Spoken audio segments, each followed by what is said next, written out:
গতকাল আমার কাছে একটা লোক আসলো তার পোস্টাল ব্যালট পূরণ করে দেওয়ার জন্য। তাকে বললাম কোথায় ভোট দিবেন।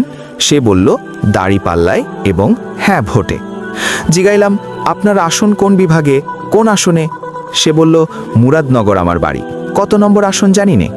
তারপর জিজ্ঞাসা করলাম প্রার্থীর নাম কি। সে বলল জানি না। তারপর বললাম প্রার্থীকে আপনি চিনেন, কখনো দেখছেন। সে বলে চিনিও না, দেখিও নাই। বললাম জামায়াতে ইসলামী যে 10 দলীয় জোট হয়েছে আপনি জানেন। সে বলল জানি না। আমি বললাম আপনি তাকে চিনেন না, জানেন না, সরাসরি কখনো দেখেন নাই, তবুও তাকেই কেন ভোট দিবেন।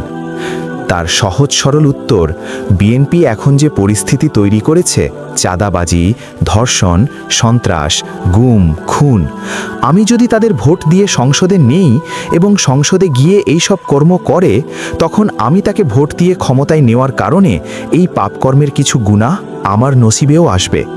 তাইলে কেন জেনে বুঝে এই অসৎ লোকদের ক্ষমতায় আনব।